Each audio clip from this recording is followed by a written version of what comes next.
Welcome to Janas recipes. இன்றைக்கி நம்ம ரொம்ப ஈஸியாக சிம்பிளாக செய்யக்கூடிய ஒரு லஞ்ச் பாக்ஸ் ரெசிபியான பூண்டு சாதம் எப்படி பண்ணுறதுன்னு பார்க்கலாம். இது வந்து ஒரு ஆள் சாப்பிட்றதுக்கு பூண்டு நான் எடுத்து வச்சுருக்கேன். இது பார்த்திங்கன்னா ஒரு 10லேருந்து 15 பல் இருக்கும். இந்த பூண்டு வந்து நம்ம என்ன செய்ய போகிறோம் அப்படின்னா, இந்த மாதிரி ஒரு உரல் எடுத்து வச்சுக்கோங்க. இந்த உரலில் வந்து நம்ம எடுத்து வச்சுருக்க பூண்டு போட்டுக்கலாம். இதை வந்து நல்லா இடிச்சுக்கலாம்.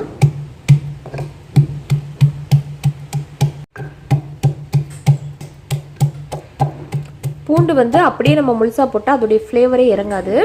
ரொம்ப அரைச்சிட்டு போட்டால் காரமாக போயிடும். அதனால இந்த மாதிரி லைட்டாக க்ரஷ் பண்ணிவிட்டு நச்சிட்டு போட்டிங்கன்னா நல்ல ஃப்ளேவராக இருக்கும் உங்களுக்கு.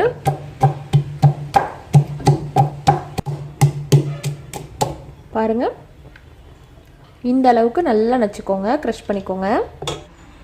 ஓகே ஃப்ரெண்ட்ஸ், இப்போது சாதம் தாளிக்க ஆரம்பிச்சிடலாம். அடுப்பில் ஒரு நல்ல அடிக்கடமான ஒரு கடாய் வச்சுக்கோங்க. அதுக்கப்புறமா கோகோனட் ஆயில் வந்து சேர்க்கலாம். தேங்காய் எண்ணெய் சேர்த்திங்கன்னா ரொம்ப வாசனையாக இருக்கும்.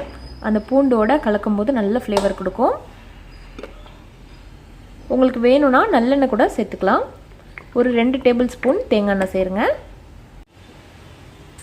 1 டேபிள் ஸ்பூன் கடுகு உளுத்தம் பருப்பு போட்டுக்கலாம். எண்ணெய் நல்லா காஞ்சிருச்சு. கடலைப்பருப்பு ஒரு 1/4 டேபிள் ஸ்பூன் போட்டுக்கோங்க. நல்ல ஃப்ளேவராக இருக்கும் போட்டிங்கன்னா. ஒரு சின்ன வெங்காயம், மீடியம் சைஸ் வெங்காயம் 1 போட்டுக்கலாம்.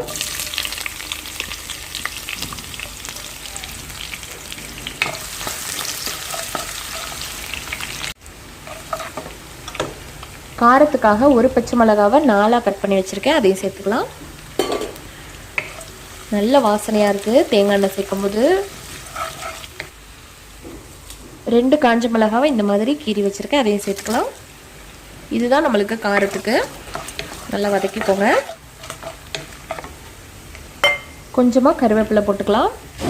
கருவேப்பிலை போட்டால் நல்ல வாசனையாக இருக்கும்.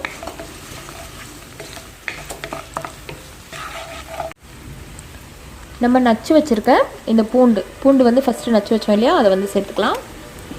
நல்லா வலிச்சு விட்டு சேர்த்துக்கோங்க.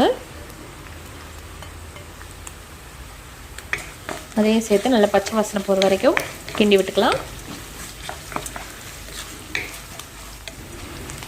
நல்லா ரோஸ்ட் ஆகிடுச்சு எல்லாமே. இப்போது சாதம் போட்டுக்கலாம்.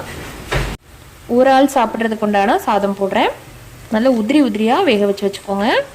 சாதம் வந்து குழஞ்சிடக்கூடாது. சாதத்தை சேர்த்துட்டு நல்லா பெரட்டி விடலாம்.